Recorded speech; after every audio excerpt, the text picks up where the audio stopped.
Na die oorweldigende reaksie op ons eerste Klipkouers Bosoorlog Stories episode, is Sergeant-Majoor S.W. Fourie weer by ons. Vandag delf ons dieper in die besondere werking van een rekkie, spesiale operasies diep agter vyandelike linies en minder bekende hoofstukke van ons militêre geskiedenis. S.W. deel nuwe insigte oor een van die mees deurslaggewende tydperke in die grensoorlog. Sit terug vir 'n meesterklas in spesiale operasies vertel deur een van die beste. Lekker leer, lekker luister en lekker kyk. Ek sien verskillik uit om weer met jou te chat. Ons het baie nie laas uitgepak nie. Jy weet, ons gaan dit nou probeer. Maar ek wil net wegspring, nee. So hierdie eerste video en is weer eens, kyk, is die kwaliteit van die inhoud. Jy weet, na 10 dae 105,000 views, 1800 likes, nie een thumbs down nie. 'n paar poepel of twee, nee, ons daar's altyd een of twee, jy weet, maar ongelooflike respons. En ek dink die een ding wat ek vinnig wil aanraak, weet, 'n paar manne het gesê hy is 'n goeie idee om 'n podcast te begin. Sê Klipkouers is 'n podcast. Soos my, dis vir my lekker dat die ouens begin snap wat hier aan die gang is, want ons kan dit uitpak. Dis die lekker ding van 'n podcast. En dan het hulle ek dink baie belangrik is, en ons gaan 'n bietjie ook aan dit raak, is die manne wil weet waar is die ander eenhede. En dis hoekom met die Bosoorlog. Ek wil julle ouens het seksie stories, julle is die seksie eenheid. Jy weet, die spesmagte, maar ons gaan oor al die eenhede weet intrek en so. So ek dink hier gaan 'n baie interessante groter prentjie saamkom. Maar kom ons begin vandag SW, Sierra Whiskey. Ek het nou vir jou gevra, daai Alpha Bravo Charlie, waar kom dit vandaan? Daai name en letters. Okay, great. Baie dankie vir die klomp wat jy was, en dan vanaand mag ek nie bullshit nie, want hier regs voor sit my senior, Charles Nudee. Hy het sy al kom luister, wat raak ek kwyt. Is quality control. So as ek vashak, draai die kamera's daarna oom Charles toe. Oom Charles kan baie stories vertel. Hy's 'n goeie storie vertel. Ons sal hom maar ook moet weet kry op 'n stadium. Ja, Sierra Whiskey is eintlik my voorletters SW, en ek kom van Suidwes af. Is hier enige Suidwesters hier? Ja, hy's daar om 2, 3, daar's nog een. En toe ons nou daar in Durban op die blaf kom en nou leer ons mekaar ken, die groepie wat klaargemaak het op Kering en Rima de Jager, hy sê, jy kom ons van Windhoek af, en die Windhoek se registrasie was SW, en hy sê, jy's SW, en daar, 40 jaar terug word ek SW, en tot vandag toe is ek nog SW. So dit gaan oor die Namibië? Ja, okay. En dis my voorletters. Ja. So dis net 'n toevalligheid, maar nou maar wat is, ek wil terugkom, wat noem mens daai, jy het nou gesê die Britte het dit uitgedink in terme van Alpha Bravo Charlie. Ek is nie seker, ek het nou hom Saul ook gevra, en ons kan nie, ek's nie seker wie daai, dis nie foneties nie, die Alpha Bravo Charlie Delta, en ek verstaan dat die pommies dit begin om die Duitsers te verwar. Ja, so nie lekker gewerk seker. Nee, die Duitsers het hulle nog steeds oor aangesit. Ja, nee. Ja, so ek is natuurlik dis eintlik Duitswes, Suidwes was Duitswes, dit is aan die Duitsers behoort. Tot vandag toe het die Duitsers nog 'n ongelooflike invloed in Namibië. En ja, so dis 'n land wat ongelukkig jy nie maklik burgerskap kry nie. Jy kan verblyfreg kry as jy eiendom maar koop of besigheid. Maar ek weet baie van die oud weermagmanne sal hulle ooghare gee vir burgerskap in Namibië. Dis 'n veilige land. Ek dan van die punt af. Dis my land waar ek wil sê gebring deur Namibië toerisme. Ja. En ons is 2.5 miljoen mense, amper dieselfde grootte as Suid-Afrika. En daar skiet ons die kriminele. Nou so rukkie terug was daar bankroof in Windhoek, en hierdie ouens het gejaag Okahanya toe, so 60 kilos verder. Polisie het hulle daar geskraap en 4 van die 5 doodgeskiet. Die 5de een gaan ek nie sê waar hy heen is nie. En ironies, al 5 was Angola burgers, nie van Suidwes af nie. Ja. Maar ja, dis bietjie van die punt af, sorry. So ek wil vinnig daarby aansluit. So jy het nou, ek dink jy's nou met Amerika al hierdie state wat die gewere, nee, die manne kan nou met hulle gewere daar rondloop. En ek onthou ek baie tyd in Texas spandeer, en hulle het so 'n teken gehad, dan sit 'n 357 Magnum. Dan sê Texas, we don't call 911. So 'n soort van vinnigheid. Maar ek wil weer by die begin, iets wat ons laas nie aangeraak het nie, is en dan wil ek hom nou opbou. toe ons spesmagte gevorm is, wat het die fondasie gelê om te sê, luister, ons met die ouens vir 3 dae gaan besig hou en ons gaan A, B, C, D en F doen.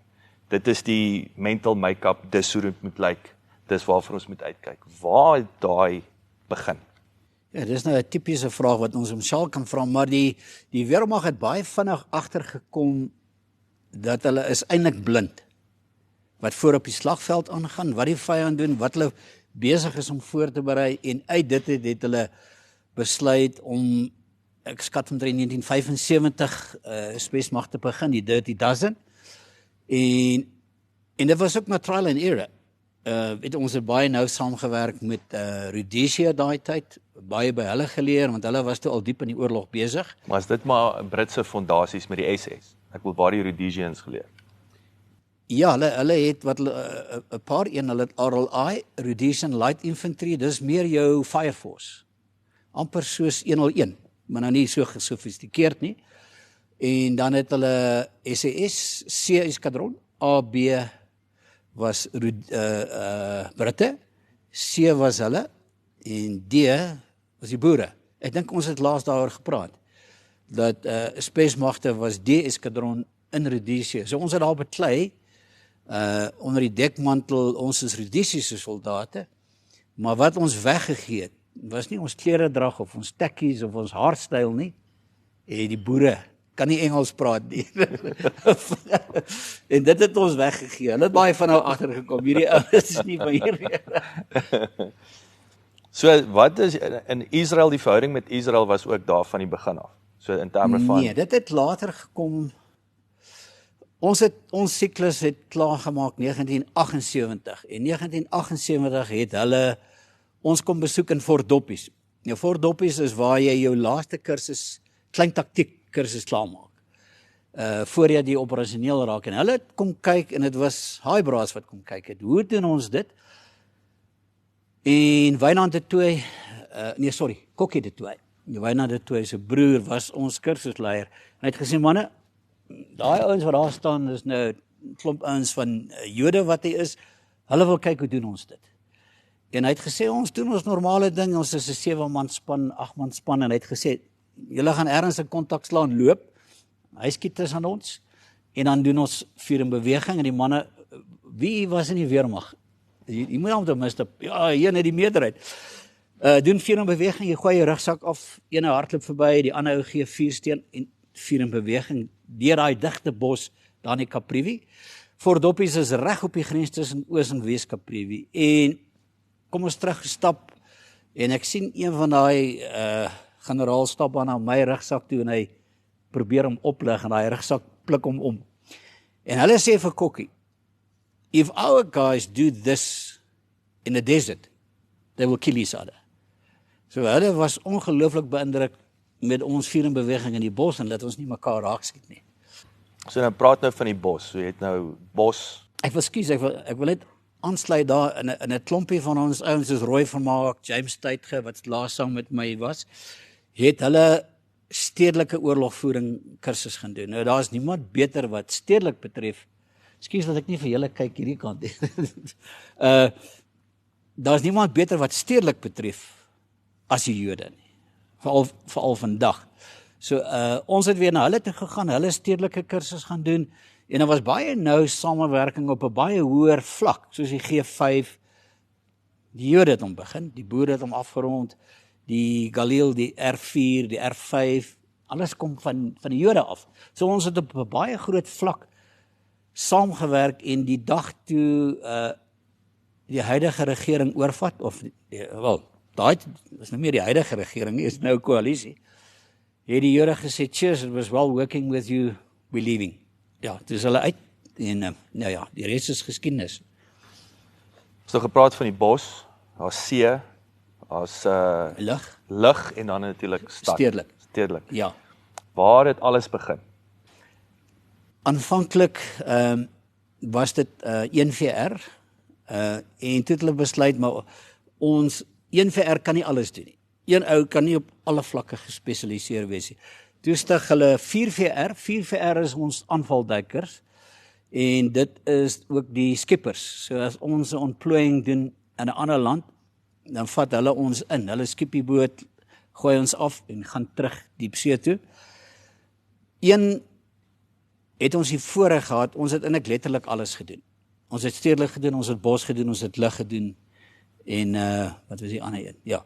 So al 4 alhoewel een aan die einde 86, 87 het ons stedelik begin. Nou stedelik nie hier in Soweto nie, stedelik in die buiteland. Nou ja, julle weet wie het in die buiteland weggekruip en daarvan af hulle aanvalle beplan en hiernatoe gekom.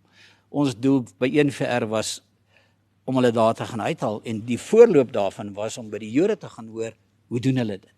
En ons het onsself verfyn, want dis Afrika is totaal anders as die Midde-Ooste en dat vir dat met enige ander land. Ons het een stedelike operasie gedoen, die dag toe hulle oorvat, was dit amper die eerste vraag wat hulle ons gevra het. Hoe het julle hierdie operasie gedoen? Ons het julle nie sien kom, ons het julle ook nie sien gaan nie. En ons het met choppers ingegaan, met scramblers. Ons het op die teerpad geland en ons kon letterlik in 10-20 sekondes 'n motorfiets uithaal, start, en dis hoe ons ingegaan het. En ons het presies dieselfde manier weer uitgekom. Ek onthou toe ons nou inry in die dorp, en ek gaan nie sy naam sê nie, dis in een van die buurstate, het daar 'n wag gestaan met 'n wapen, hy het vir ons gewaai, ons het vir hom gewaai. Ek kon natuurlik nie motorfiets ry nie, as dit westers, jy loop, jy ry die motorfiets. So een van die ouens het my gelift. So ons was 'n 8-man span. En ons het ingegaan, 2 huise geslaan, uitgekom, en hy het nog steeds daar gestaan, ons het weer vir mekaar gewaai, en ons is uit. So julle is op die eysterperde daar. Ja, dit was die stedelike een, ja. Lug, toe ons saam met die Rhodesiërs ontplooi het, as D-eskadron, het ons 90% ingespring, en 99.9% in die nag ingespring. So dit was maar, en ek dink ek dit laas ook genoem, jy leer op jou valskermkursus, doen jy 'n shuffle step. Nou staan almal so mooi soos 'n klomp eentjies in 'n ry, dan sit 1, 2, 1, 2 en dan val elke ou by die deur uit. Dis die laaste keer wat jy dit doen, nooit weer nie. By die ontplooiings met jou rugsak wat 40, 50 kg is, val jy by die deur uit. Jou rugsak trek jou uit en daar is niks van shuffle step nie. Al wat jy sien is die rooi liggie kom aan en dan kort daarna is die groen liggie en dan spring jy uit. Dan val jy uit by die vliegtuig. 2 keer, 1 keer het hulle op ons geskiet. Ek was nommer 2 in die deur. Die rooi liggie het aangekom en letterlik net voor die instrukteur die groen liggie druk, toe tel die lig alweer ons op. En daai Dakota het so gebank, hierdie kant toe gebank, en ja, chaos. So ja, lugontplooiing het jy die groot voordeel, jy kom bitter vinnig op die grond.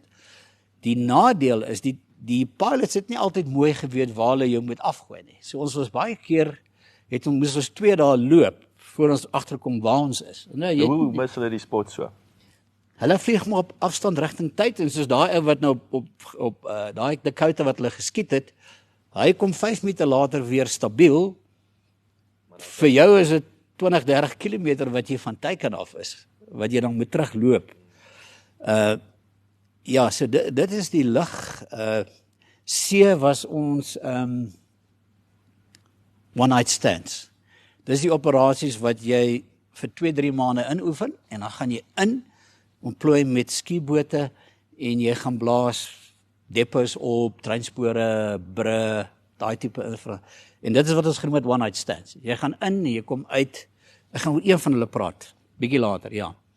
So wat is, as ek nou dink aan spesmagte, dink ek altyd aan die BLAF in Durban.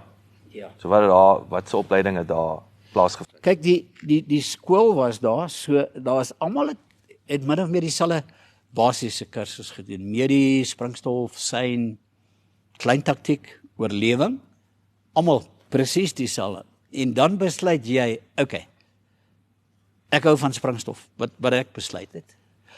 Dit gegaan oor die geld, oor niks anders nie. Danger pay. En dan kan Maar jy... jy het laas genoem, julle was hoogste betaalde naas 'n fighter pilot. Ja, bomopruiming, EOD is die tweede hoogste toelaag in die weermag. En ek dink ek het laas vertel, ek het toe ek nog by Tuks gaan swat het ek het nog steeds gedoen. Het ek het laas vertel? Weet ek? Nee, was dit jou sideline? Klas? Kom klas. Ek kan nie, ek dink jy het nie, maar Kom ek vertel gou. Ek was gekwalifiseer vir bomopruiming en toe ek nou klaar is met die oorlog en ek gaan Tuks toe vra hulle vir my, wil jy aangaan? Ons betaal jou studiegelde. En nou ja, wat 'n student gaan sê nee.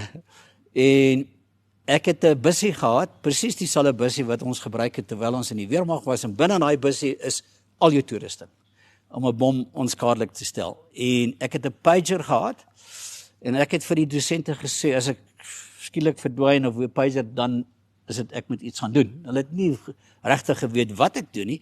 Daai tyd was daar baie bomme wat geplant is en ons het onder andere so 'n klein bulldozertjie gehad. So jy bly in die bussie sit, dan stoot jy die bulldozertjie uit en hy gaan tot by die pakket, die bom. Nou jy kan nie, en wat's in daai pakket? Daar's klaar springstof in en bolbeerings en so om die maksimum skade te veroorsaak. So jy kan nie nou gaan en nog springstof gaan opsit. Dan maak jy die skade nog groter. So dan het ons nou hierdie trekkertjie uitgestuur en dan het hy 'n lang staalkabeltjie gehad met 'n stukkie tape voor. Want daai tyd was die skerms jy nie driedimensioneel nie, so jy het nie geweet hoe ver is jy van die pakkie af nie. Dan druk ons die arm uit tot ons sien die tape vou terug, dan weet ons, dis die regte afstand. En dan skiet ons hom met 10 cc water. Net met water. Met Cortex agter dit. Disintegreer, slagtop daai kant toe, springstof daai kant toe, en is uitmekaar uitgeskiet. Waar het julle dit geleer? Geen die skool. Wie het ons geleer? Ek wou amper sê, wie's best practice? Die pommies. Nee, sorry, nie die pommies nie. Hoe dit oor see gewerk? Toe die Ire en die pommies. Ek praat van pommies. Is die pommies hier? Toe hulle teen mekaar beklei het, was daar baie geïmproviseerde ladings, maar hulle het 'n klein ladingkie afgesit, dan lok hulle die IED operateurs. Dan haal hulle die operateur uit. Want dan gee hulle baie meer vryheid. Nou daai instrukteurs het ons kom oplei. En ja, hulle was goed. Hulle het dit elke dag beleef, ja. Wat is wat is plofstofkunde 101? Vra namens 'n vriend. Hoe bou jy 'n bom? Ja. Ek wil gou praat van dit. Ek het nog 'n jong dogter en ek spot altyd so. Ek sê vir haar, as daai eerste boyfriend kom kuier, dan gaan jy buite wag en pappa gaan met hom praat. Dan gaan ek my fotoalbum uithaal, dan gaan ek vir hom sê, seun, hierdie oom spesialiseer in springstof. Dit wat jy noem plofstof. Springstof. Ons sal nou oor die tegniese As my dogter iets oorkom, jy gaan nie eens weet jy's dood nie. Jy gaan te bang wees om my kar se deur oop te maak of te gaan sit op daai sitplek. Ek dink dit sy gaan boyfriends hê nie. Hoekom springstof? Jy's nou daai wat beteken, ek sê nou 'n bom. Ja, kyk, jy kry jou IED, dis EOD, dis Ordnance Explosive Devices, dis jou landmyn en jou handgranaat. Iemand 'n handgranaat gegooi, lê daar en dan moet jy hom onskadelik stel, dis EOD. IED is Improvised Explosive Devices, dis waar die ANC, let's call them by their name, maar dis wat hulle het bomme geplant, die Mongoose Bar, Kerkstraat bom. Hulle gaan en kyk waar is die meeste mense en hulle sit 'n Improvised Explosive Device daar. Nou, maar improvise is jy het nou ballbearings so goed, so jy is daai wat in Woester daai tyd afgegaan het. En dan is daar 'n tydmeganisme in dit. Ek wonder of ek oor hierdie een moet praat. Later. Okay. Ek wil iets vertel van handgranate wat ek wil dit nie hier vertel nie, maar kom praat agterna met my daar. Ja, en dit is 'n baie lafhartige manier van oorlog maak. Jy kry 'n opleiding aan in Mosambiek, Lesotho, Angola, Rusland. Jy kom hiernatoe en jy plant 'n bom tussen die civies en dit gaan nie oor wie wat daar verbyloop nie. en die bom gaan af. En dit ook oor limpets, hulle het ook limpets geplant, dink by Sasol het daar 'n paar afgegaan. So dis die tipe goed wat ons skadelik moes stel en dit het ek gedoen as student en goeie geld gekry. So wat's daai basics van so ding maak? Ek mag dit nie vertel nie. Mag dit 'n geheime dit soos KFC, Maar dis 'n geheime resep. Ja, maar jy kry 'n reeks alle operateurs doen 'n basiese springstofkursus, dan leer jy om Cortex te hanteer, P4, daai tipe goed en dan begin jy na intermediair, dan gevorderd en dan doen jy seker een van die interessantste kursusse is clandestiene springstof.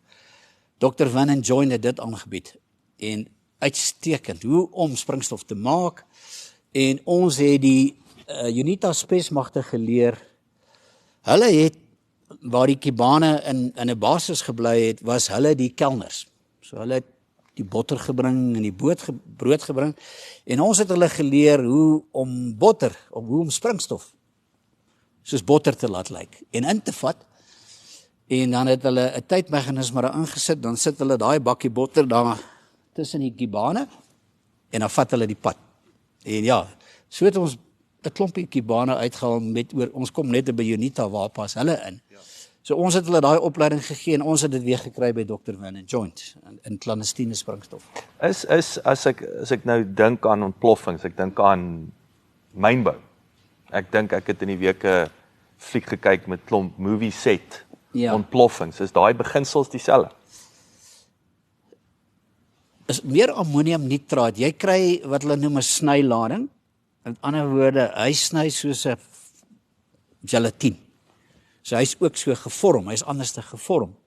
Dis onder andere waar ook Dr. Van en Joint die V-shape van die Caspers en die Buffels en daai goed begin het om daai tipe springstof. Jou siviele springstof is meer kragtig. Waar jou militêre springstof is meer spesifiek vir 'n teiken. Daar's goed wat hulle noem 'n beehive. Hy lyk letterlik soos 'n beehive. Nou wat ons doen, ons gaan by 'n pilaar, dan skiet ons met daai beehive in die pilaar in, 'n brug. En hy brand 'n gat so dik vir 1.2 meter. En dan druk jy jou ander springstof daarin. En dan is die effek baie baie groter. En dan later met ons one night stands het maatskappye soos EMLC en daai ouens het spesifieke ladings vir ons gemaak vir die teikens wat ons dan gebruik het, ja.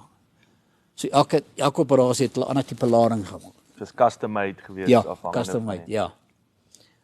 So gepraat van opleiding. So ons het nou Ekskuus, ek wil net dat ek dit nou die springstof wat die Jode in die pagers gebruik het is PETN. As jy die boks oopmaak, dit lyk soos 'n vel A4 papier en hy's so bietjie dikker. En dit is wat hulle gebruik het en ons het dit ook gebruik. En ek dink ek het dit laas vertel, ek wil dit net weer noem. Ons het opleiding gegee, nie opleiding introduction vir top management van 'n klomp privaat maatskappye in Durban. Quarry, dis waar ons al ons goed opgeblaas het. En daar het ek gereël met een van die ouens laat sy sekretaresse hom 10 page. En ek het op sy pager 'n slagtoppie gekoppel, elektries en agter 'n rots gesit. En presies 10 toe sy 'n page, toe gaan hy af. So ja, ons het dit daai tyd al begin oefen. Die Jode het dit vervolmaak. En baie suksesvol ook. Soos wat ons onlangs geleer het. Dis stil daai kant. Wat het jy het nou gepraat van veral met die gorilla opleiding, nê, met UNITA, RENAMO. Wat het daar, hoekom gee ons 'n bietjie meer vleis? Ja. Ek wil sommer aan die diep kant inspring. UNITA was maar half die buffer tussen ons en SWAPO tot 'n mate MPLA. So hulle het baie van die bekleiwerk vir ons gedoen. En ons het hulle opleiding gegee, ons het hulle voorraad gegee. Een operasie wat ons ontplooi het was 650 kilos in Angola in. En dit was om 'n spoorlyn te ontwrig. Wat op daai stadium gebeur het in Angola, is hulle het magte begin opbou en Kwitu toe geskuif met die doel om Jamba uit te haal. Jamba was die hoofkantoor van UNITA. So dan moes hulle daar van Quito af suid gaan en Jamba uithaal.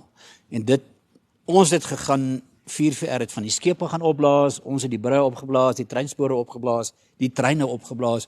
So ons het hulle in totaliteit ontwrig. En ons het UNITA opgelei om van hierdie springstof te hanteer. En ons het een gehad wat weer Dr. Joint gemaak het, slurry. Dis soos deeg, amper soos deeg, baie vloeibaar. So wat ons gedoen het, jy haal jy die boonste laag klippe af tussen die treinspoor, dan gooi jy die springstof en dan vloei dit in. Dan het ons 'n meganisme gehad wat ons indruk binne in die slurry en dan maak ons hom mooi toe. Dan word hy wakker. Hy lê byvoorbeeld teen daai hoek, dan lees hy daai hoek, kom ek sê 30 grade, dan arm hy homself. So enige iemand wat dan daai 30 grade versteur, gaan hy af. En hy sit die lading af. Nou wat MPL hulle het geweet ons sit ladings tussen die treinspore, dan sit hulle 2 of 3 trokke voor die lokomotief. Toe raak Dr. Van den Joint weet te slim vir hulle. Hy sit 'n meganisme in die myn wat die elektromagnetiese veld van die engine optel, van die lokomotief. So die trokke gaan verby, en dan rig onder die lokomotief gaan hy af. En hulle het later, met 'n seil, dis onmoontlik om te wys dat jy nie daar was nie, want hulle tel jou spoor op die treinspoor op, dan trek hulle 'n seil oor, dan probeer hulle die lading onskadelik stel, as jy aan hom roer, gaan hy af. As daar lug op hom val, gaan hy af. As jy met 'n mynverklikker oor hom sweep, gaan hy af. So, ja, ons het... Hoe het jy hom afgesit? Of is hy aan, was hy aan? Is hy aan, is hy aan. en dan het al ons ladings, behalwe landmyne, het 'n self-destructive meganisme gehad. So hy sal byvoorbeeld vir 25 dae lê, dan gaan hy van self af. En ironies, ons het 2 of 3 treine uitgehaal, wat dan gebeur, langs die trein loop daar 2 of 3 companies MPLA, en op die trein self ook. En aan die oomblik wat ons die lokomotief neutraliseer, val UNITA hulle aan. Dan is dit een groot oorlog, en ons sit op die kant en kyk. En dan hoeveel het julle, kan jy onthou hoeveel treine julle opgeblaas het? Kyk, daar was een operasie wat Dan van Saile gedoen het, het hulle 40 lokomotiewe geblaas, en hulle het slim gedink, hulle het presies dieselfde part uitgeskiet op elke lokomotief, sodat jy nie nou daai lokomotief se part vat en hierdie een, hulle het 40 lokomotiewe uitgehaal, en toe hulle terugstap, toe stap hulle die kant van die pad en die oorkant van die pad speletjie bane sokker. So hulle het net daar verbygestap, vir hulle gewaai en verbygeloop. Ek wil terugkom na Quito toe, want dis waar ons praat nou van opleiding van partisaanmagte. Daai 3 Hooper en wat geëindig het by Quito, die groot konvensionele oorloë.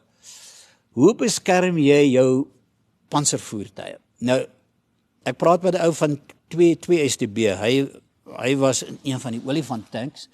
Is gewoonlik 'n tank, dan sit 'n Casper, 'n Ratel 90, miskien 'n Buffel. En dis so hulle daai line abreast val hulle aan. Die vele Fapla brigades wat daar was. En wie was tussen daai panservoertuie? Want jy moet jou panservoertuig beskerm. En nou, daai ouens se sig is net soveel.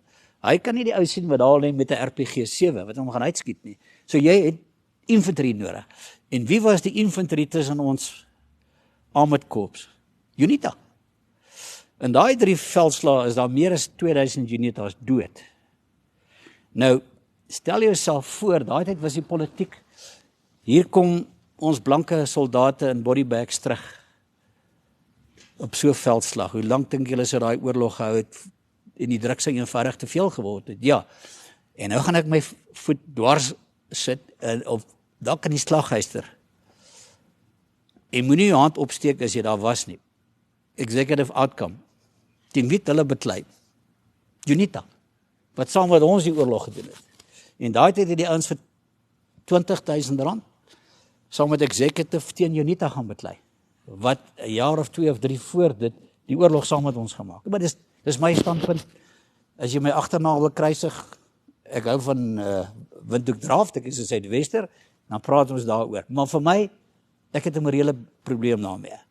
Jy beklei nie teen die ouens wat saam met jou oorlog gemaak het. Maar anyway, UNITA het 'n groot gedeelte van die oorlog saam met ons beklei. Ons het hulle spesmagte opgelei en hulle is vlijmskerp, baie skerp. En hulle het aangegaan met die oorlog. Ek dink UNITA bestaan nog. Hulle het ongelukkig nooit genoeg Dit was 'n Savimbi, né? Ja, Savimbi wat op die ouend uitgehaal was. Daar is ook 'n hele storie omtrent hoe hy uitgehaal is en. As ons oorgaan aan Renamo toe, julle weet waar Renamo beklei. Mosambiek. Gorongosa, Hooglande, dit is seker die mooiste natuur wat jy kan kry. In die bos, is daar, Gorongosa. Is sulke bome. Grootste buffels, die grootste olifante daar. Hulle het daar weggekruip, want dit was onmoontlik om hulle daar uit te haal. So ons het ingespring, daar. Dit was 'n hele operasie, sodat hulle weet dis ons en ons weet dis hulle, dat ons nie op mekaar skiet nie. Dan het ons hulle daar opleiding gegee, en dan, wil gou die incident vertel. Toe het ons een nag gereël vir resaps, en dit was 5 of 6 C30's. Elkeen het 4 of 5 pellets gehad, en elke pellet was 'n ton. Springstof, AK's, noem dit. En alles het mooi geloop. Ek en Doustein staan en hy praat die vliegtuig in, hulle kom, elke pellet het 4 valskerms, maak mooi oop, en 1 pellet se valskerm sny uit. En ek staan so en kyk, en ek sien, hy tilt, hier kom al die landmyne, handgranate en goed. Ek sê, Dou, ons moet hardloop, maar hy vergeet om die handstuk te los. Hy hardloop met daai radio wat so agterna sleep. Wat interessant is, ek het daartoe gestap. Nou, landmyne is omtrent so dik. Daai landmyne was so plat, maar hy het nie afgegaan nie. Hoekom nie? Maar hy het 'n baie groot skokgolf nodig om hom te laat afgaan. So hulle het nie afgegaan nie. Ek het 'n AK daar gekry wat ek gaan nie verder praat waar hy is nie, met so krom loop, en ongelooflik hoe daai bosse plat geval is deur die landmyne. Gelukkig daar was nie slagstoppies tussenin nie, dan was dit een groot chaos. Ja, so ons het hulle opleiding gegee, ons het hulle... Hoe het daai opleiding gelyk? Hoe lank het dit gevat? Hoe het hulle die ouens gekies? Kyk, dit was ons in 5VR wat daai opleiding gedoen. Ons het mekaar maar basies afgelos. En dis basiese skietkuns, vuur en beweging, alhoewel hulle en UNITA het dieselfde triek. Oomblik wat hulle kontak slaan, is dit op Afrikaans, automatic. Hulle maak 'n magasyn leeg in 'n paar sekondes. En dit het ons geweldig lank gevat om vir hulle te sê, maar wat bereik jy? Jou en ons wat dra 3, 6, 7 magasyne. As jy ontplooi, jy het net 7 magasyne. En jy slaan elke dag 'n kontak. So jy kan nie elke kontak 'n magasyn uitskiet nie. So jy moet pinpoint skiet. So dit was een van ons moeilikste dinge om hulle te leer. Jy bereik niks om elke magasyn op outomaties te skiet. Die ou staan en kyk vir jou en jy skiet hom nie eens raak nie. Hoe skiet ons? En moenie my vra waarvan af dit kom nie. Double tap. Jy skiet 2 skote. Tap tap. Michal, kan jy nou waarvan af kom het? Daar het ons iets by die Yanks geleer. 2 skote. Jy skiet net 2 skote. En nou, jy moet sorg dat dit raak is, ja. Interessant, ek het laas gepraat met ons oor ons ontplooiing in Gaza provinsie, Zimbabwe, nie Zimbabwe nie, Mosambiek, en ons het daar ontplooi, ingespring, vroeg die oggend, word jy wakker, dan hoor jy die bos kraak om jou, dan kom hulle verbygeloop, want hulle jou valskerm gekry, en dan loop hulle met die valskerm op hulle kop, en die noodvalskerm onder hulle arm, dan weet hulle presies hoeveel jy is. Nooit meer as 8 nie. En dan kom die vyand, loop op jou spoor, 40, 50 ouens, en hy bly jou aanval. So, en ek het die incident laas vertel, ons was 2 spanne, nie ver van mekaar of die Kokkie, die Toese span, en die ander span was Jogao, die ou van SES, en hy het agterna ook 'n boek geskryf, en hy sê, And on our west, about 10 k's away, I could hear Kokkie's team getting a contact every day. Contact after contact after contact. So ja, en jy kry nie resap nie. Jy kan nie sê, ek het nou kontak gehad, wag nou eers 'n bietjie, ek het net 3 magasyne oor. Ons kan môre verder time out, ja. Ja, en dit was ons grootste probleem met Unita en met Rename. Hulle hou van outomaties skiet. Wat is as jy nou daai twee mekaar vergelyk, dan van juis met kontak? Wat was rowwer? Wat was moeiliker? Wat was meer intimiderend? Ek wil 'n stelling maak en ek dink hom sal vir my ondersteun daarin van al die magte teen wie ons beklei het en opgelei het. Is daar een mag wat vir my die beste was? SWAPO. SWAPO was die beste. Wie was heel onderaan? ANC. Hulle bitter swak opgelei en hulle het in Angola ontplooi en die ooreenkoms met die regering daar was dat hulle moet deelneem aan die gevegte. Wanneer ons veggroepe opbeweeg met hulle deel wees daarvan, wat nooit gebeur het nie. Met die eenvoudigheid al dieper agtertoe. Ja, so die twee ekstreems, die ander net bo kan die ANC is die Kibane. Swak, baie swak. Wie het SWAPO opgelei? Hulle het in Rusland opleiding gekry en dan het hulle maar die ouens wat teen die boere beklei het goeie ondervinding opgetel. Maar ons skiet raak en ons het goeie taktiek. So dis waar hulle geleer het en hulle het weer teruggegaan en hulle eie ouens gaan oplei. En dan het hulle by die Russe opleiding gekry. In die piek van die oorlog, kom en gaan, en ek moet my nie quote op dit nie, was dit tussen 20 tot 30.000 Kibane in Angola. En daar met die vredesonderhandeling wat Pik Botha met een van hulle generaals gesit het, baie hostile, praat hulle nou, en wat die Kibaanse generaal van hom gesê het, but we're just gonna send 5,000 or 10,000 more Cubans. En Pik sê vir hom, we will send 1,000 more South Africans. En wat Pik vir hom sê, you only fought against 2,000 South Africans. That was maximum that was deployed. Ja, ons het julle besig gehou. Ja. So, hy was nie baie beïndruk nie. Ek sien nou vir jou gevra het, heel aan die begin. Ek sien jou man bag. Wat het jy hierso? Ja. Hy's Amstel, maar julle het Radar Drum was die drank. Wat is die storie agter die storie, weet julle? Nee, ek weet nie wie dit begin het. Dis om Charles se skuld. Die ou man. Maar ek het idee gekry jy het geleer drink ook. Ja, en ek het ongelukkig dit nooit afgeleer nie. Ek drink dit nou nog. En bier. Ek dink dit is 'n James wat laas die storie. Hy het nie op kamera vertel wat hulle eendag toe die harde hout, die Red Dart ram. Ek het actually na die tyd gaan kyk, lyk of KWV nou Red Dart besit, die handelsmerk, ja. Maar hy vertel toe hulle daar aangekom met geskenke en pryse, want is dit ons het die hoogste verkoop. Ja, die hoogste. Ja, gehad. Consumers. Ja, eenheid in Durban, hè. Ja, in Durban. Ja, in Durban. Die hoogste ram gebruik.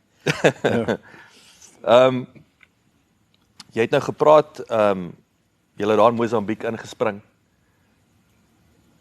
Ek wil sê, hoe het julle weggekruip? Wat is oorlewingstegnieke en lesse van wegkruip? Ek wil amper sê oorleef. Kleer daai bietjie in. Ja. En nou, ons was altyd 'n 6 of 8 man span en toe ons in Gaza provinsie, Mosambiek ontplooi het ons in die eerste week 2 not comrades, 2 van die operateurs verloor. Corporal Ganau, Portugees, uitstekende soldaat en 'n week en 'n half later het ons Kokkie de Tooy verloor. Hulle kom letterlik net in en kom haal die liggaam. Hulle stuur nie vir jou vervanging van die ouens wat dood is nie. So daar is nie ander ouens beskikbaar nie. Ek het dit laas genoem, maar ek wil dit net weer vir interessantheid noem. Brigadier Bespier, daai was sy kolonel, vertel ons een aand in die kroeg, hulle het operasie beplan en hulle toe maak hulle opname tussen 5, 4 en 1. En hulle kon nie meer as 50 of 60 operateurs kry by mekaar om die operasie te gaan doen nie. En ek was Bravo groep by 1VR, die Alpha Bravo Charlie groep gekry. En ons het Klein Jacks Jacobs werk op 'n stadium uit. Daar was 'n jaar of 2 wanneer ons 8 maande 'n jaar ontplooi het. Dit is nie in Wambuland nie, dit is nie in Rundu nie, is in die buiteland. So jy kom na 'n maand se operasie, kom jy terug 2-3 dae terug en dan ontplooi jy onmiddellik weer. Wat het ons waar was ons beter as hulle in die bos? Is ons opleiding. En een ding van in die bos, jy rook nie. So die ouens wat rook het swaar gekry.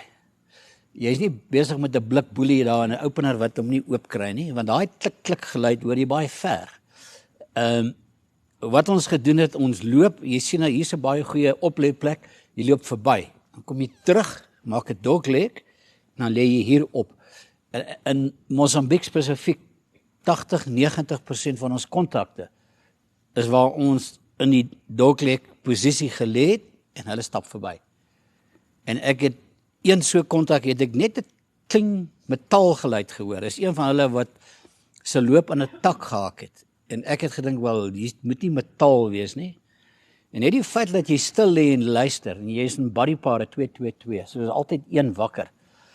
En dan rol jy 'n Claymore uit met so 30 meter draad en dit sit ons op ons spoor en ons het so een kontak het hierdie ou agter die Claymore geloop met tussen ons en die Claymore en hy het die draad opgetel en gelukkig vir ons volg hy die draad toe na die Claymore toe. En ewe skielik toe word sy arms en sy vingers korter. Want so, maar ja, so jy die basiese drills is jy moet bitter stil. As jy 5 uur, ons word genik so 5 uur, half 5 wakker, dan smeer jy jouself swart en dan lê en luister jy na die bos om jou. Die bos vertel jou ongelooflik baie goed.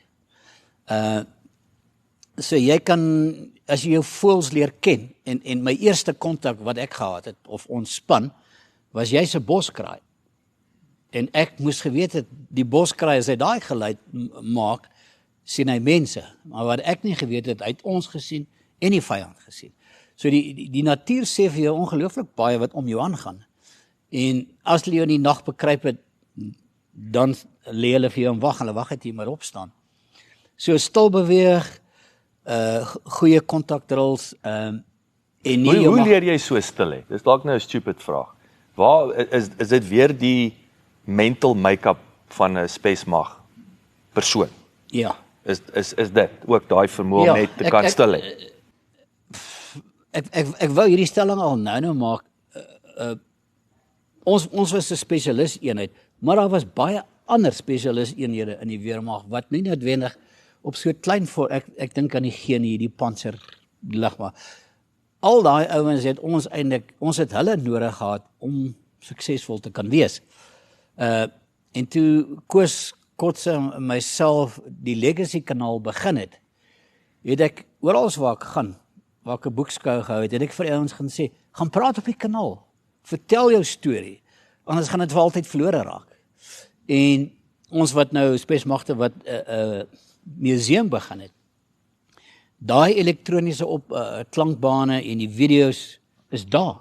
En dit is nou vir altyd daar. En nou praat van die korporaal tot die generaal praat nou al op die Legacy kanaal, wat goed is. Nou kom maar stories uit van pilots wat afgeskiet was, tot kapelane, hoe hulle die bosoorlog beleef het.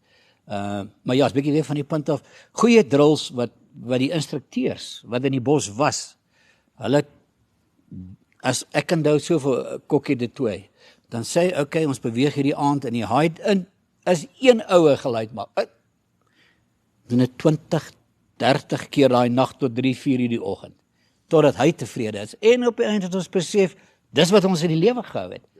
Net daai feit dat jy nie soos 'n olifant deur die bosse storm en jy lê en luister en wag vir hulle. Want hulle het geweet ons is daar. Ons was nie daar regtig om met hulle te beklei nie. Ons was daar vir 'n ander taak. Die treinspore op te blaas, die kraglyne op te blaas, landmyne te plant. En ek het hierdie storie laas vertel, maar waar ons 'n hinderlaag lê en teen die treinspoor.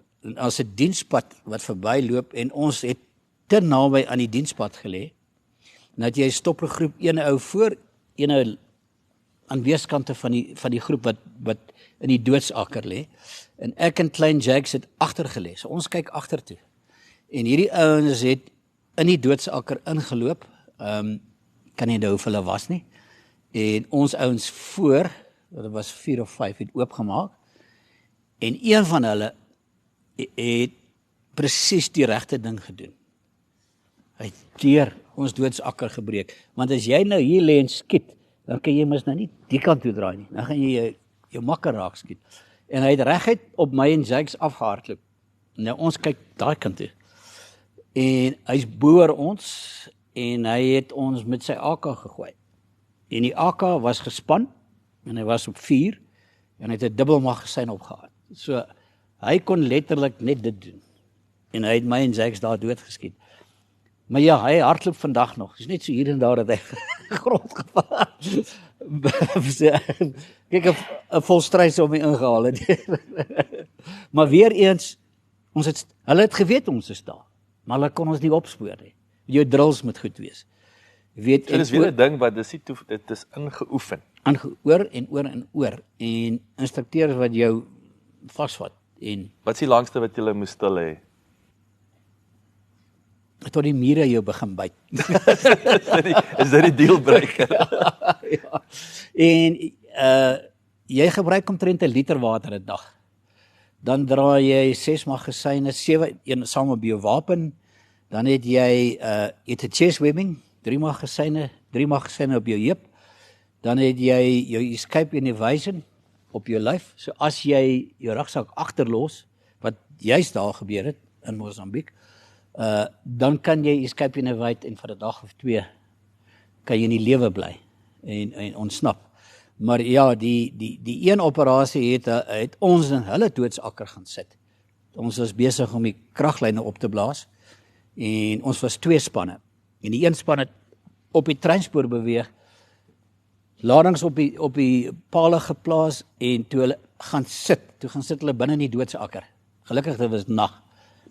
En die volgende, hulle skiet soos Unita, hulle maak almal gelyktydig oop op outomaties, en ons wat op die kant lê, wat afgekyk het, maak hulle die klassieke fout. Wat maak die ouens in die nag? Hy lig sy loop voorop, want hy kan nie die vizier voorsien nie. So daai eerste golf van rond is, soos alles boor ons ouens. En dit het hulle gered, en die meerderheid van die ouens se rugsakke het agtergebly daar, want hulle het onmiddellik gehardloop.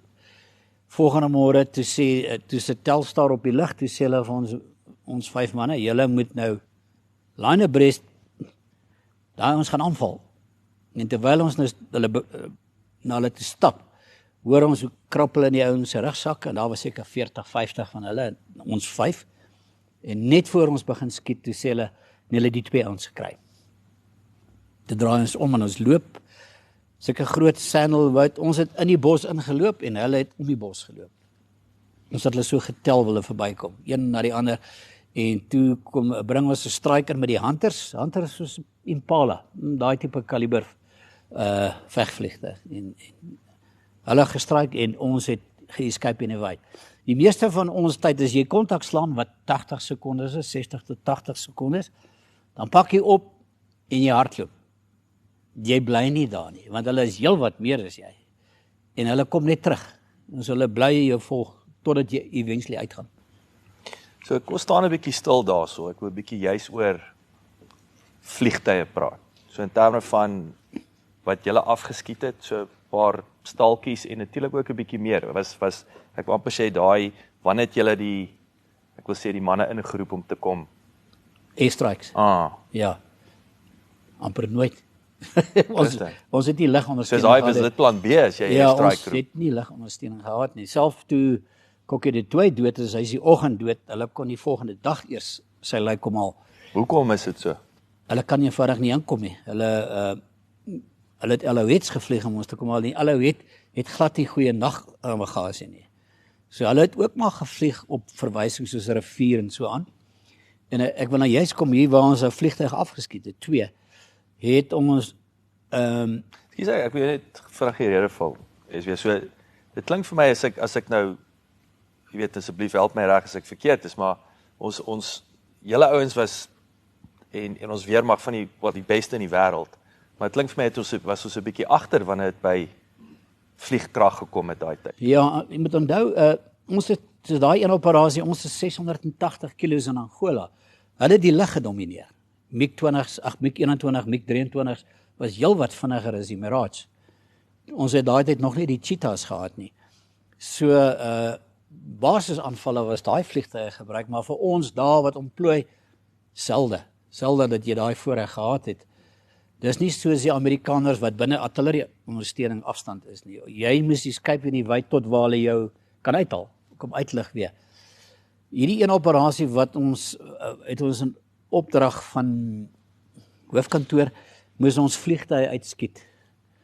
En ons het begin met 3 Unimogs, 14,5 op 1, 12,7 en 'n mortier. En ons was 6 ouens in totaal, 'n groot vegmag.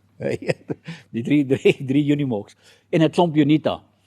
En hoe nader ons aan die teiken gekom het, hoe trager het hulle geword en trager. En Flip Marx het besluit, staf julle. Los is hulle agter en ons ry. En hulle sê toe vir ons, hulle bring ons laaste restap in.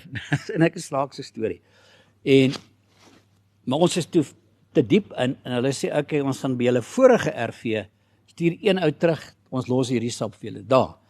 En ek gaan toe, want ek is die junior ou, ek kry alles, en ek pak die kos uit, en ek los die 2 plastiek sakke, en ek ry halwe dag weer terug, en ek sluit by die ander ouens aan.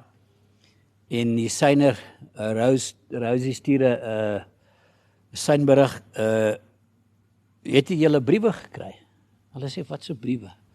Toe daai sak wat ek agtergelos het, al die briewe in, dan moet ek weer al die pad terugry, om die briewe te gaan haal. En toe ons nou, ek weet nie wat 'n rivier dit was nie, ons was amper by die rivier, toe hoor ons, hier kom 'n Antonov verby. Hulle gebruik, is Kubaanse en Russiese pilots, hulle gebruik die riviere as navigasie. En ons is toe net te laat vir hom, en hy is verby. Hoe vinnig vlieg hulle? Ag, soos dit 'n Kouta, C-30, Antonov is so groter as dit 'n Kouta, so 'n bietjie kleiner as 'n C-30. En toe hy terugkom, toe tel ons hom op. En ons het SAM-7's gehad, en weer eens, ons het die SAM-7's ergens gekry, maar ons het nie die batterye gehad nie. En eenmaal sê het vir ons batterye gebou. En is 'n baie interessante konsep, hy het 'n gyro voor, so jy hou hom op die vliegtuig, op die engine, dan begin hy spin. Al hoe vinniger, jy hou die snaar in, en hy gaan net uit wanneer hy voel, hy kan die teiken raak skiet. Dan gaan hy uit en hy val, en nou Tommy, hy druk het en ons sien, gaan die missiel, bip, en hy gaan op, en hy slaan die Antonov op sy een engine, en hy draai om, en hy gaan val aan die ander kant van die rivier, en wat ons nie geweet het nie, een van ons spanne sit aan die ander kant van die rivier. Nou die rede hoekom ons nie weet van mekaar nie, is hulle een span vang, eventually gaan jy die ander span compromise. En daai vliegtuig val seker 800 meter van James wat laas hier was, James, Eben, en ek weet nie wie was nog aan hy in 'n klompie Unita. En die ouens spring uit en hulle begin die vlamme doodslaan, en James sê vir die manne, sling julle wapens, kom ons stap op hulle af. En hulle dink is eie magte. En hulle wys nogal vir die ouens kom nader. En toe James hulle amper by hulle is, toe maak hulle oop. Die pilot het in die rivier gespring, 'n krokodil het hom gegryp. Die boordtegnikus het ons gevang. En toe sê hulle vir ons, nee, bly daar, hierdie ouens gaan hulle vliegtuig kom soek. En wragtig 'n dag later hoor ons 'n dreuning wat ons nie ken nie. Toe is dit MiG-23's. Dink is 23's met die groot pots wat missiele in het. En 'n coaxial 14,5. Toe vlieg al 3 van hulle hulle het aan die ander kant gevlieg waar die wrak is. En toe besluit hulle nie, hulle gaan omkom en hulle vlieg reg bokant ons. En Flip maak oop met sy wapen en ek maak oop met my 12,7 en ek skiet die router van die een chopper raak ek sien die stukke spat so en hy val, maar hy bly net so bo kan die water en hulle geland aan die ander kant by die wrak. En ons het ons versiere presies op die wrak, maar nou is dit daai dooie grond. Daar's 'n rivier tussen ons en hulle. So ons eerste 2 of 3 bomme was te kort en toe hulle opstyg met daai chopper, toe val ons mortier beide. Toe het ons nou nog 'n casualty. En net toe ons nou lekker wil begin celebrate, toe hoor ons, hier's nog 'n training wat ons nie ken nie. Toe is dit, wat is daai voertuig van hulle wat lyk soos 'n ratel? BRDM, dis hy. En hulle is amfibies. Toe stuur hulle daai voertuie oor die rivier en ons vlieg al weg en ons jaag. En ons jaag oor die Umaramba en ek kyk so links van my toe ry hierdie BRDM parallel met ons. Maar gelukkig vir my, die ou die hats toegemaak, hy het net so 'n stukkie oop. So hy sien nie, hier ry die boere reg langs hom. Ons het geen kans gehad teen hulle. En ons het uitmekaar uitgespat en toe hoor ons later, nee, ons was nie baie ver van Kuito af nie. Ons het nie geweet nie. Maar ja, toe soek hulle ons, met al wat oop en toe maak, soek hulle ons, en ons is uit. En dit was net 3 Unimogs, met 6 ouens, wat soveel amok gemaak het. En toe het ons nog 'n aantal hof afgeskiet, en dit was Frans van Dijk hulle se span. En wat interessant Hoeveel spanne was daar? Ons was net 2. Net 2 op. Ja, en toe ons nou teruggaan, my pa daar net aan die kant Roendo geboer, teen die Kavango rivier. En hy sê van my, seun, hier eendag land hier 'n chopper hier, en hier klim 'n ou uit, wat net so berei soos jy dra. Daai maroon een. Toe hoor ek, nee, dit was André Besbier. Hy het my pa kom sien en sê, oom, gaan jy omgee as ons oor 'n week hier oor die rivier gaan? Want dit is die laagste plek in die Kwandu Kavango rivier.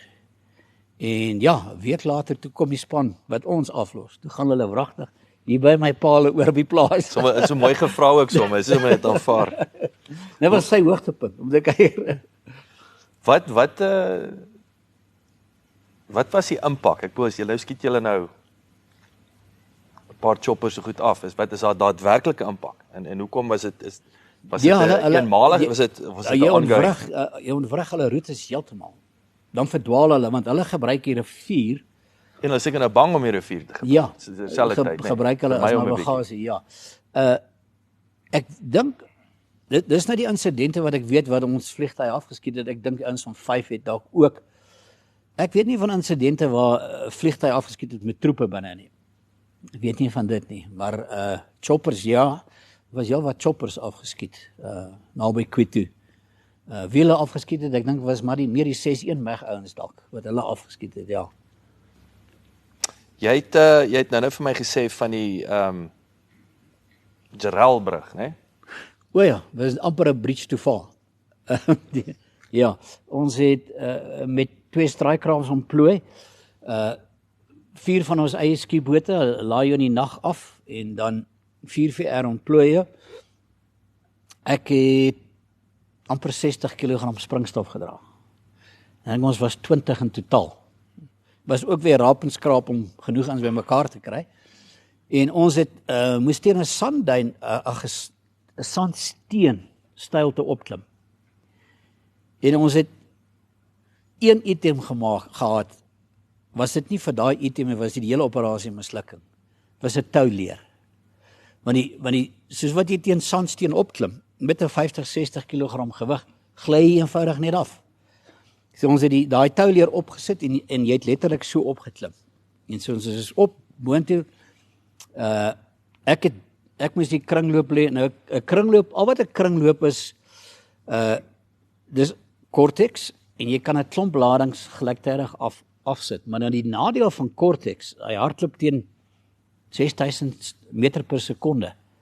As jy hom bietjie kinkel of hy gaan in water in, net daar sny hy af. So al jou ladings aan daai kant gaan nie af nie.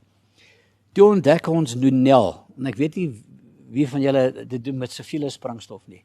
Dit lyk soos 'n strooitjie, maar baie langer, en jy kan hom knoop, jy kan hom onder deur die water vat, en ons het dit gebruik om al hierdie ladings te koppel. En toe ons daar kom, Toe is daar 'n klein riviertjie en gelukkig ek het toe 2 meganismes, so ons split toe die kringloop. Ons stap toe terug en hiervan af dinge begin verkeerd loop.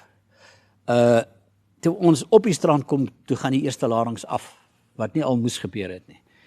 En net 'n eentjie van ons af het 'n Russiese Kiev oorlogskip gelê. Nou jy kan daai 2 straaicrafts vat en bo hom sit. So groot is daai Russiese skip. En die straaicrafts was nie baie beïndruk met ons nie, want hier gaan die eerste ladings al af. Ons moes in die diepsee wees. Die ouens van 4VR kom uit. Die see is te rof en die eerste boot slat om en die hele konsel breek af en hy spoel uit en daar lê op die strand.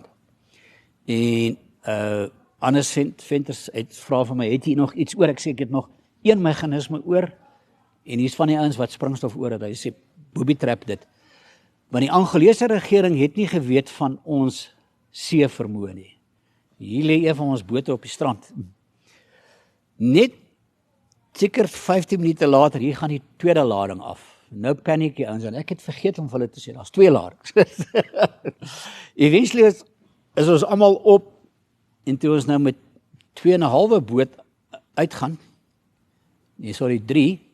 Toe slaan die 1 engine in die brand. Nou het ons net 2,5 bote en ons gaan dit nie terugmaak nie. En die kaptein van die straaicraft 1 sê, sy eerste prioriteit is sy bemanning en sy boot, hy vat die pad. Die ander kaptein override hom en hulle kom haal ons. Die mooiste gesig wat ek in my lewe gesien het.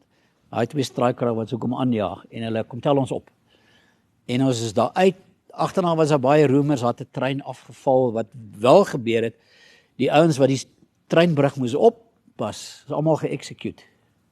Want ons het by hulle verbygeslyp, ladings geplant en teruggekom. En hulle het ons nie gesien nie. Weereens goeie opleiding, ja. Maar ja, dit jy gevoel of jy op die lug loop. Nou was dit 60 kg, nou loop jy net met 'n wapen. Wat is van daai as jy terugdink, as ek amper sê, wat's van jou gunsteling, jy weet, operasies, is daar wat staan uit? En dan sou ook ek amper sê, wat was jou gunsteling operasie, wat was jou hartseerste operasie?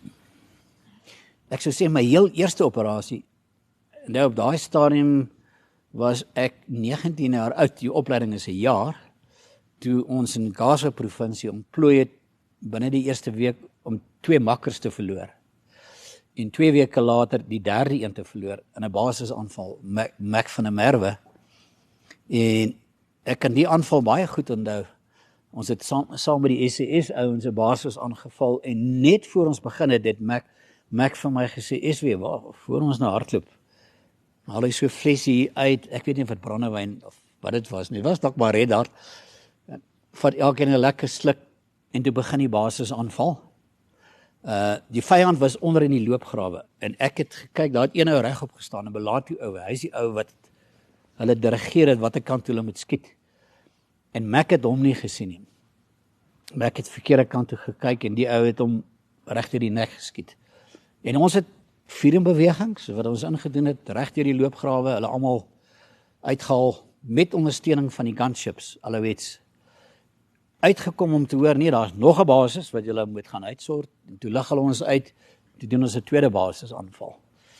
Ja, so, dit was die nadeel van te min spesmagte ouens. Die selfe ouens word oor en oor en oor gebruik. Ouens is beseer, van die ouens moet kursusse doen, en dis waar dit gekom het dat ons 8 maande 'n jaar ontplooi. Wat beteken ook, julle was regtig broers, nee? Ja. Jy is die heeltyd saam met met hierdie manne. Ja, so my heel eerste operasie was 19-jarige seun. Jy's nog laas jaar, was jy nog op hoërskool. Ja, dit was die beste operasie, was ook die mees suksesvolste een.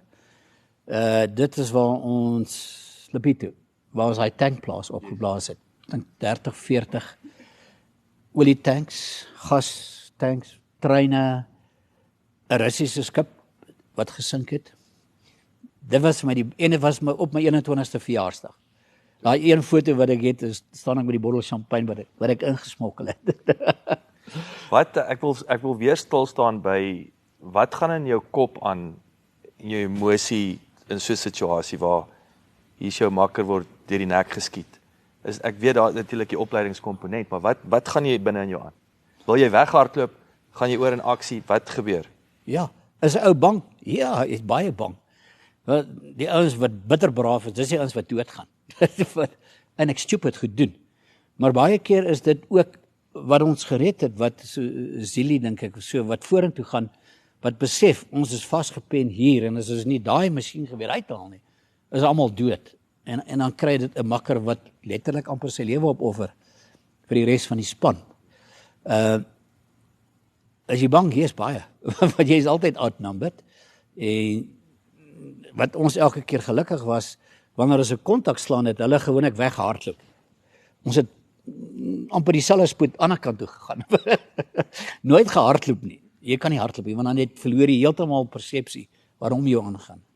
Jy hou jou drills, ons loop in 'n skorpioenformasie, 2 ouens voor en die ou wat die RPD dra is die angel gedeelte.